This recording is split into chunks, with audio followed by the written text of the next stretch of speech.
For the past 43 days, Democrats in Congress shut down the government of the United States in an attempt to extort American taxpayers for hundreds of billions of dollars for illegal aliens and people that came into our country illegally, from gangs, from prisons, from mental institutions. They wanted to pay them $1.5 trillion, which would have really hurt our healthcare businesses and our recipients at levels never seen before. Today, we're sending a clear message that we will never give in to extortion, because that's what it was.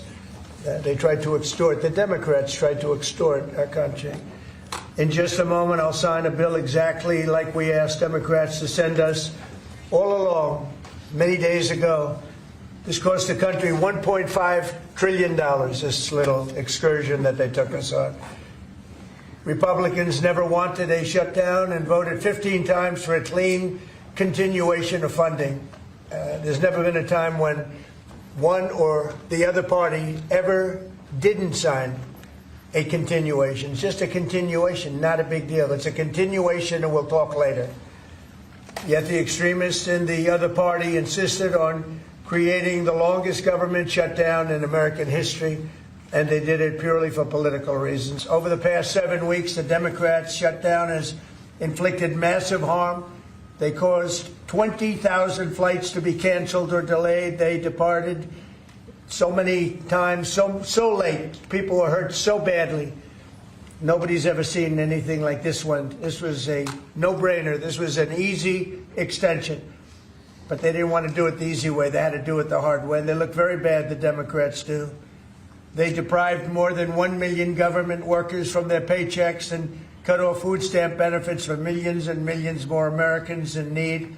They caused tens of thousands of federal contractors and small businesses to go unpaid, and the total effect of the damage their antics caused will take weeks and probably months to really calculate accurately, including the serious harm that they did to our economy and to people and to families. So I just want to tell the American people, you should not forget this. Today we had the highest stock market price ever in all of the different markets. We set a record. It's the 48th time in the 9 months that I've been in office that we had this record set. So think of that, 48 times we had a record set, but today is the highest of them all. We're going to break new grounds. Nobody would have thought.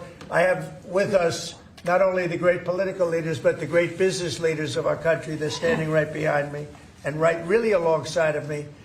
And if we would have told them a year ago that we'd be having stock prices this high, none of them, in fact, I just asked them that question, none of them would have believed it.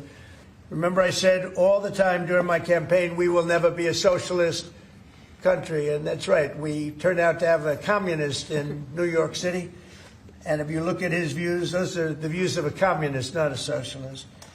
So this is no way to run a country. I hope we can all agree that the government should never be shut down again, end the filibuster, terminate the filibuster. It'll never happen again.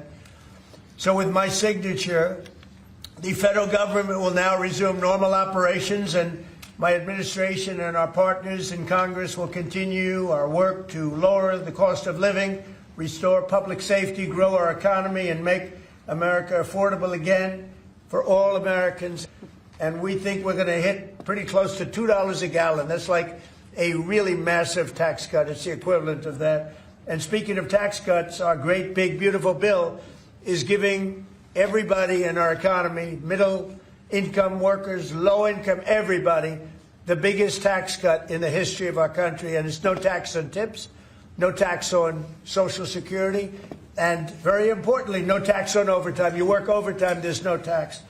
That's among the things that add up to the biggest tax cut in history. And I'm calling today for insurance companies not to be paid, but for the money, this massive amount of money, to be paid directly to the people of our country so that they can buy their own health care, which will be far better and far less expensive than the disaster known as Obama.